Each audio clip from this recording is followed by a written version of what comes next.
SAFM, South Africa's news and information leader. Thank you, Ike. The death toll from N4 horror accident rises and Libyan rebels say they've located Gaddafi. That's in the news. Good morning. The death toll from the horror accident on the N4 near Zeerust in northwest has risen to 15. A minibus and a bakkie both burst into flames after colliding on the highway.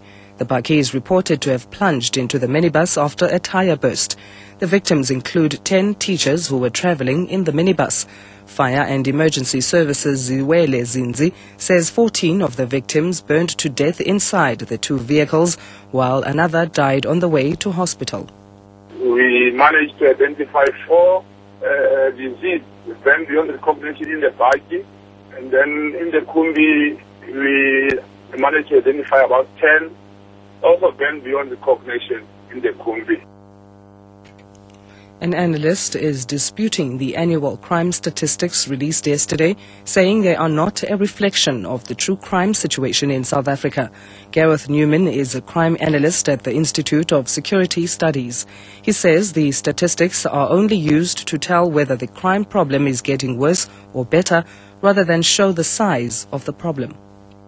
Well, the statistics don't tell us exactly the entire picture of crime in South Africa. We know that the most reliable crime statistic is murder because there's usually a body and evidence that somebody's been murdered. But we know that many other crimes, such as street robberies, house breakings, and rape, for instance, are very underreported. Sometimes less than half the number of cases that actually occur are reported to the police.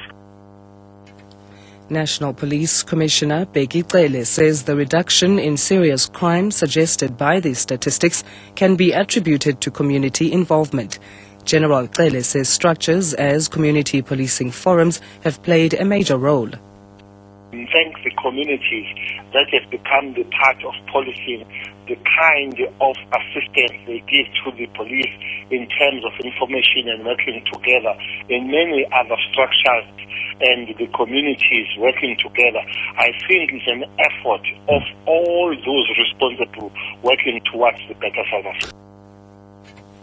Libyan rebels say they've located ousted leader Muammar Gaddafi, but won't say where. They say his capture is a matter of time. The spokesperson for the National Transitional Council has told Al Arabiya TV that they've set up special units to hunt for Gaddafi. The units are tracking phone calls made by the former leader's aides. Gaddafi is believed to be hiding in one of the 3 areas which are still under the control of his followers: his hometown of Sirte, the city of Bani Walid southeast of Tripoli, and the city of Sabah in the southern desert. Bars and streets across New Zealand are buzzing with an impromptu nationwide party as the Rugby World Cup prepares to kick off. Houses are decorated in all-black team colours, cars are plastered with national flags, and bars and restaurants are packed. But there's plenty of support for other teams, as an estimated 95,000 people from around the world have arrived for the rugby showpiece.